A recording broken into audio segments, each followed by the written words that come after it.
Joining us now, our good friend representing Senate District 50, that's Harrison County, Senator Scott DeLano. Good morning, Senator. Good morning. How are you doing? Doing fantastic. Thanks so much for joining us. How's the weather down there on the coast? Assuming that's where you are today. Yeah, I'm down here in my office in Gulfport, and it's absolutely beautiful. So we just want to keep it this way, and hopefully you didn't jinx the great state of Mississippi and South Mississippi with a storm next week. Man, I hope not. Apologies in advance for the jinx if I did, but we're gonna think positively about that.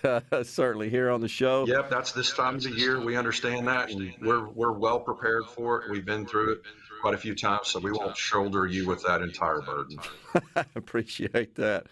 All right, so let's get right to it. What are the prospects of a special session? A couple of critical items, as you are well aware, that could possibly be addressed should the governor call a special session. August seems like the time when those things kind of happen. We got this medical marijuana situation. We've got the ballot measure process, citizen-initiated ballot measure process. What are your thoughts? What are you hearing there, Senator? Well, I think we're hearing a lot of things just through the grapevine, but nothing has formally come out as far as a date that is being discussed. But I think that talking with my Senate colleagues, we understand the importance of us getting a real medical marijuana program implemented as soon as possible, as the will of the voters have told us.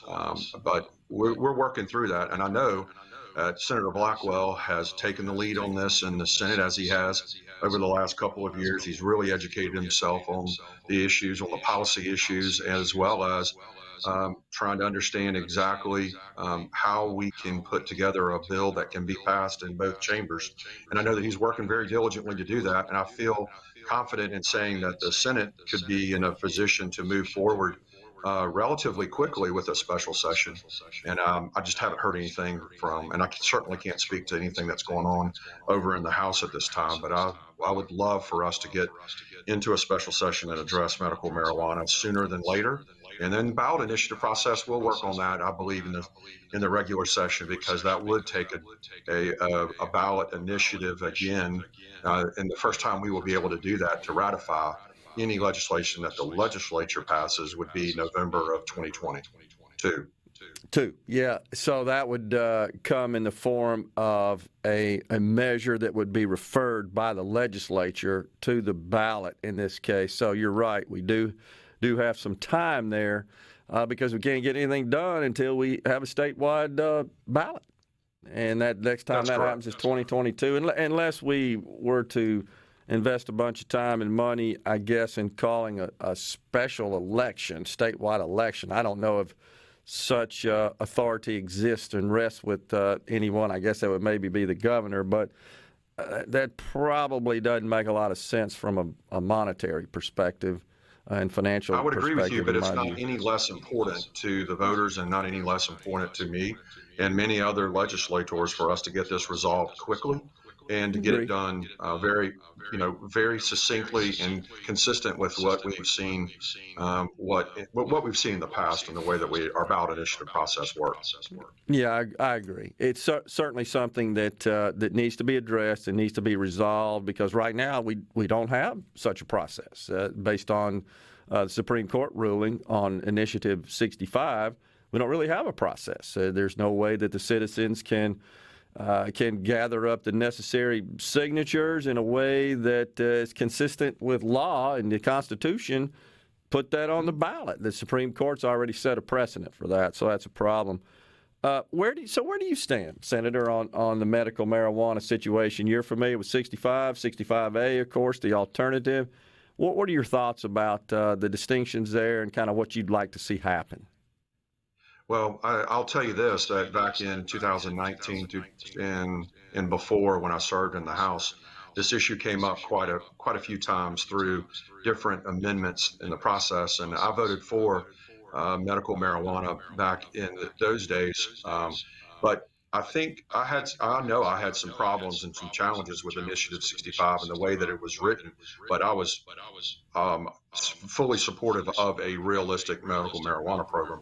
When it passed, Gerard, I've focused specifically on what would be the best policy for the state of Mississippi and how can we take what Initiative 65 has has given us and given the state of Mississippi and turn it into the best program possible, and to try to help on the policy side of things. And when the Supreme Court um, threw all that out, and now here we are, I felt that it was even more important for me to bear down and look at these issues that other states have addressed, and try to learn what the process was that states initially came up with, and then what happened through that maturation process for medical marijuana. And in many cases, it ends up getting to an adult use program pretty quickly. And I kept asking the question, why? And I know this may be a little different than some of the buzzwords that are out there that people are talking about today, but if you look at what our problem with marijuana is today, it really boils down to the illicit market. It's always been illegal, and the only marijuana that's available is through the illicit market. When we Hmm. come in and we allow for a medical marijuana program to be stood up in our state, I think that's only going to compound the problem that the illicit market brings to Mississippi. And I think policymakers in a lot of other states have had to battle with how do you try to address all of the issues that come with that illicit market and the expansion of the illicit market, at the same time providing the much needed medical components and a medical program that you're intending to reach or to give relief to the people who need it the most. And I think that's probably the reason why a lot of states have moved to an adult use side. You've decriminalized medical marijuana or marijuana to a point that it's not practical to try to prosecute people at the local level, and it ends up being an issue where I think states, frankly, just look at it and say, if we can get a little more money out of the tax revenue from an adult use side, maybe we can plug those tax revenue dollars into areas where we know that we're going to need it, like drug diversion courts and mental health issues at the local level. And all of that would be at the county level itself and not through the state of Mississippi or through the state itself. So I think that those are the things, that's how I look at it differently. And I think that's the best way for us to combat the illicit market, is eventually do like the other states have done and provide a quality product through the supply chains, through our regulated supply chains, to knock the need for that illicit stuff down. You have no idea what's in some of this stuff that's being sold on the streets today, such as spice or fentanyl. These are very important issues I think we've got to address. And I Yeah, think I mean, the way we're going to do that is going to be through putting together a really solid program that has the legislature's input, as well as all the agencies that need to provide that regulatory climate. the risk is, I should say, and let me start with this. A lot of folks favor taxation at a fairly high level of medical marijuana, and they want that going to the general fund, which is fine, except states such as California have learned that if you tax it too high, you really don't eliminate the black market, the illegal transactions of marijuana, and thus you don't produce the tax revenue you thought. But more importantly, you still got all the crime and the underworld associated with the black market. So there's a fine line there on what the correct level of taxation is. Yeah, I agree with you, and that's what the legislature is really working on, and what Blackwell has talked about. I think what we have said is there's an expectation that medical marijuana is going to be taxed at a lower rate. Yeah.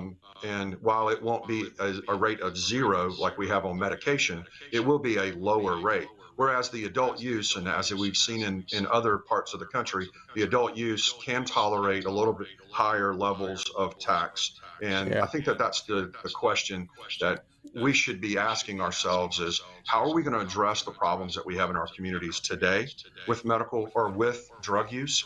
And what can we Yeah. do in the future when we know that that illicit market and that black market is going to flood our local areas with product that we have no idea whether it's safe or not?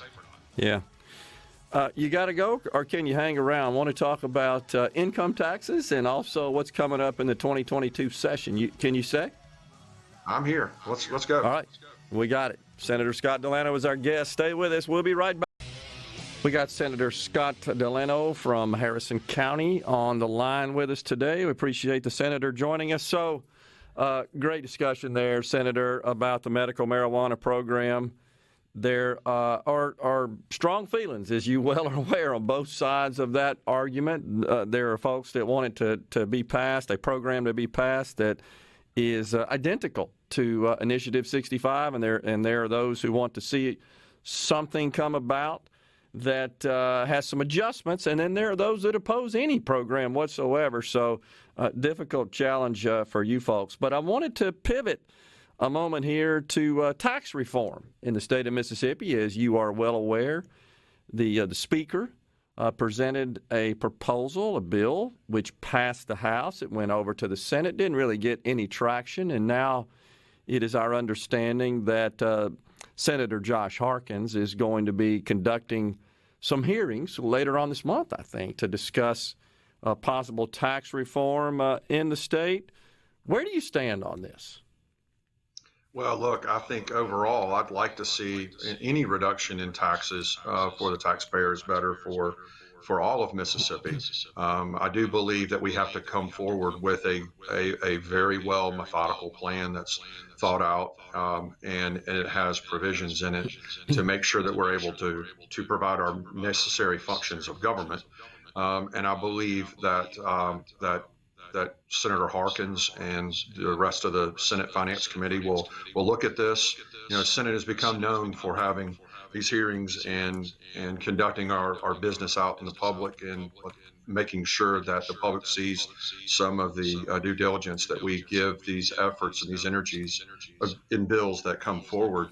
And we're going to do that, and then that'll come up before the entire Senate. We'll have discussions on it. But all in all, I'm for it. I'd like to see something happen. And, you know, I know that there's a lot of people who think, going back to medical marijuana, that medical marijuana is going to be some panacea of money for the state of Mississippi. And the facts are that is not going to be the case. The only way the state general fund is really going to appreciate any type of revenue from this is through that adult use side. And that adult use side could, if that's the decision that the legislature wants to go, could provide an offset for some of those income taxes that the House and Speaker Gunn would like to see reduced. And again, that's all part of the discussion. I think that should be open and on the table for discussions as we move forward.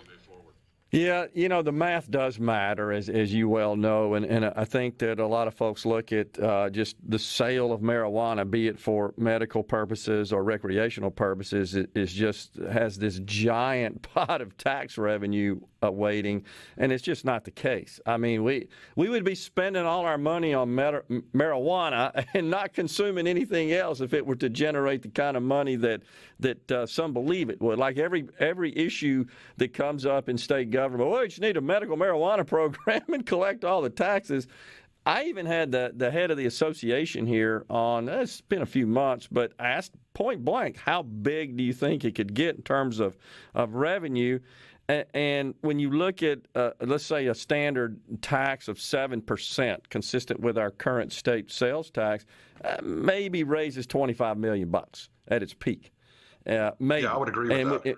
And when you got a $6 trillion, I'm too busy thinking about the federal government, a $6 billion budget of spending out of the general fund, it's peanuts at the end of the day. So yeah, and to your point, I really think the first couple of years, the general fund is going to have to subsidize the startup of the program itself, and whoever is going to be the regulatory agency is going to require significant funding from the general fund just to get it off the ground. So you're absolutely right.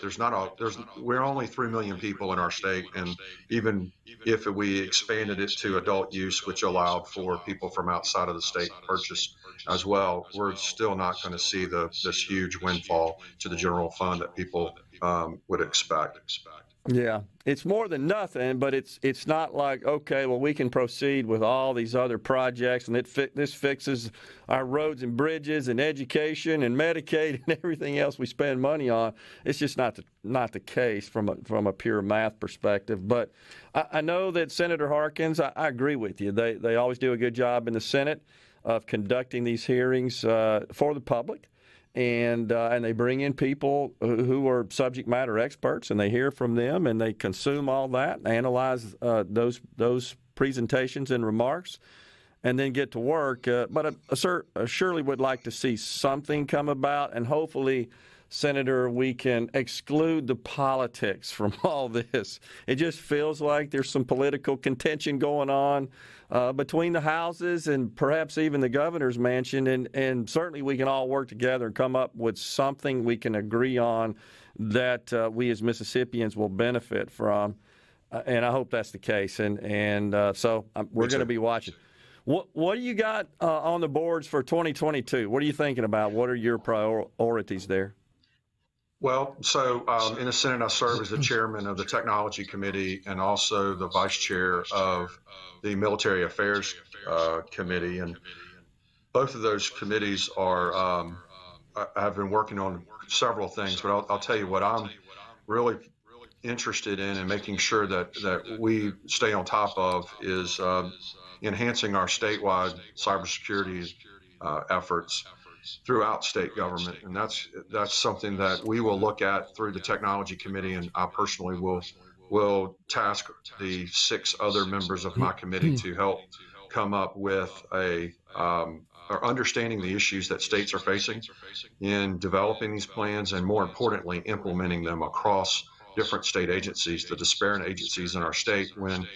And Chart, as you know, everybody wants to do it their way in their own little silos, and they don't like to communicate a whole lot with each other. And when you're dealing with security issues, sometimes it makes it even more difficult to do that. But we've got to come up and continue to press forward with our cyber initiative efforts, and then also to improve on the procurement for IT services across our entire state government. And that's something that has been ongoing, and as IT and ITS has changed over the years, we've got to stay up and stay current with common practices in the private sector and find for the most efficient use of our dollars that we appropriate to state agencies, and make sure that it's done with a consistent and clear plan that provides a savings to the taxpayers and also the services that are required for the agencies to perform.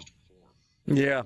I will say, as a vendor, and for many years, the largest vendor of IT infrastructure services to the state of Mississippi, going back to when I formed the company in 1986, I've always thought that our procurement process and our policies really is better than most of the other states that I've dealt with. And I've dealt with a bunch of them in all parts of the country as a vendor to the public sector at the state level. We actually have a pretty good system here in Mississippi, and I've bragged about it when I've gone into other states. I've worked in New Jersey and Virginia and California and Texas, Alabama, Tennessee, several, Colorado, Wyoming, Illinois. We have a pretty dang good system. There's some things that we could improve on, but I think one of the things that makes it good, Senator, is that ITS historically has always gone to the partner community, those of us who vend to the state, and said, hey, what can we do to make it better? And so my hat's off. I just wanted to point that out. A lot of people don't realize just how big that process is in the state of Mississippi, the money that's spent, and how it is just essential to every agency. Well, thank you very much for saying that. I don't think that we give the ITS agency or their board the credit that's due in the task that they're asked to perform across all of state agencies. And by no means am I being critical of them. What I'm saying is, in the industry, things are changing. Where we used to Sure. buy a bunch of equipment and a bunch of stuff, now it's managed services. Now Yep. it's shared services, and we've got to be able to work on the fly, especially if we're dealing with some of these cyber security initiatives. We don't have time to go through these longer procurement processes. So let's come up with an express products list for services or shared managed services that we can help agencies respond quicker to. So we Totally have agree. a lot of big tasks ahead of us, but that's a great project for us to work on. You're Thank you for your absolutely comments right. on that. And you're totally right. And we got just a second here. We got to go. But we have been transitioning in the IT industry away from a premise-based project type installations to subscription type services. I mean, we pioneered that, frankly, in the state. We've known that. So you're spot on in making those proper adjustments to the procurement process. Appreciate you coming on today, Senator. We'll talk soon. Take care, sir. Hey, thank you very much for the opportunity. You bet. Senator Scott DeLano from Harrison County has